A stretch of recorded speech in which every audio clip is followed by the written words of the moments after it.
Okay, good afternoon. Welcome everybody to today's class, Lunch Break with the Rabbi. And we are going to be talking about, as we continue to explore different ideas and concepts in Judaism, the reason, hows, and whys for them.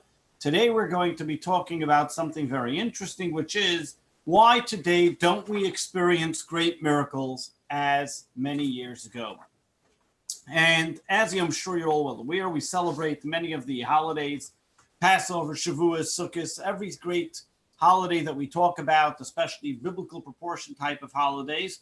They're all celebrating these magnificent miracles that happened to the Jewish people, from splitting of the sea to 6 million people walking out of Egypt, to the clouds of glory, the manna, and all these unbelievable type of miraculous events that happened. And seemingly today we haven't seen any of them, or we don't see any of them to such great proportion. Of course, we have miracles in our life every single day, but miracles of such great magnitude we don't see or experience and see in our life in a real practical way.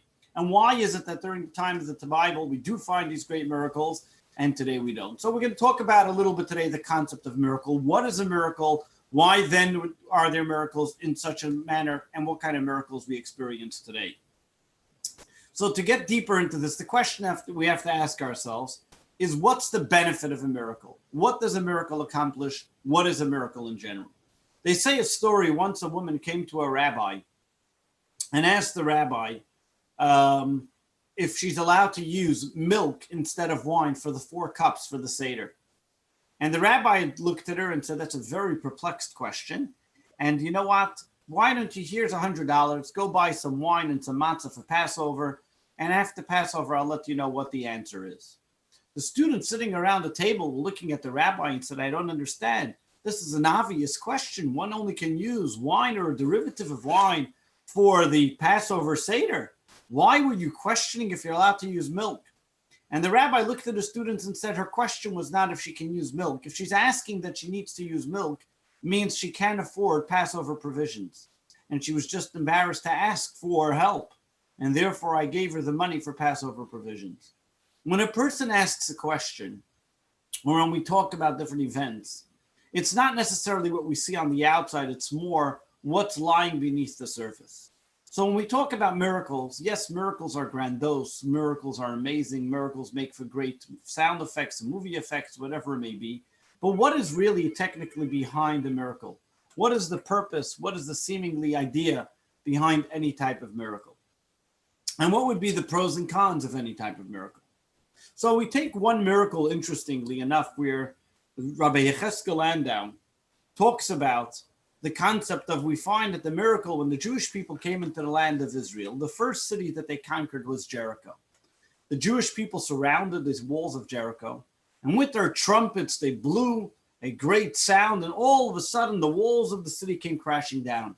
Interestingly enough, this week's Haftorah is the story about how Joshua sent spies to the city of Jericho, one of those spies being Kalev, to check, and Pinchas, to be able to check out the city of Jericho, as in this week's Torah reading, we read about the spies. But what happens there? They blow the they sound the trumpets, and all of a sudden, the entire city walls come crashing down, and they're able to conquer the city. But if you look at the rest of the cities or places that they've conquered in the land of Israel, nowhere do we find that they've used these methods of great grandiose miracles. They didn't even sound the shofar. Yes, there were miraculous events where Sisera was caught by Yael, or Gideon was able to conquer by very few men, a lot of people, but you don't see it in such a scale, in such a magnitude. And Rabbi Landau explains and says the reason is because when the Jewish people came into the land of Israel, the first place they were conquering was Jericho. God wanted to show them they're just merely tools, that they have to bring it into the physical in order for the miracle to occur. The very fact that they can conquer the land of Israel, that was a miraculous event. Even though they had to go to war. But who makes them win the wars? What gives them the ambition and the impetus and ability to be able to conquer the enemy is God. How did God show that to them? By first showing, you see, look, technically you can destroy the enemy just by sounding the shofar. The walls will come crashing down and they'll be victorious. But today, I'm going to show you that victory, that show you that it can all happen miraculously. But in the future, you're going to have to use your own means, your own tools, your own abilities to be able to conquer the enemy. But know that it's not your own ability. It is only due to the blessing of God. So when we talk about the Jewish people going through these great miracles and experiencing these miracles that happened in Egypt, the Jewish people leaving Egypt, the crossing of the Red Sea. Did God have to make the crossing of the Red Sea and the water go up in 12 different ways and so on and so forth? He could have sent a fleet of boats and all the Jewish people could have crossed the sea. Why did he have to make those miracles? Because God, in the miracle, there's two concepts here. There's the shock and awe treatment. God relied on the Jewish people to continue the tradition and the miracles down and pass it down from generation to the generation. And that's why we celebrate Passover, Purim, Hanukkah, and so on and so forth. Is because we commemorate those miracles, we remember those miracles, we ingrain those miracles because that's the capabilities of God is infinite. To remember that God is not limited to any type of situation or spectrum. God can do anything. Bring manna to the Jews in the desert. Split the sea. The capabilities that God has to be able to help the Jewish people or change nature or that God is supernatural is forever there. And that concept is forever contingent on the Jewish people as they pass down from one generation to the next. They know that this can happen. So the miraculous event of the shock and awe of the relationship that God began with the Jewish people is there. But now God demands something deeper. Not a miracle, but a self-development. Now God demands that we, the Jewish people, learn from the miracles that happened in the past and now make it part of who we are and now develop a deeper relationship with God.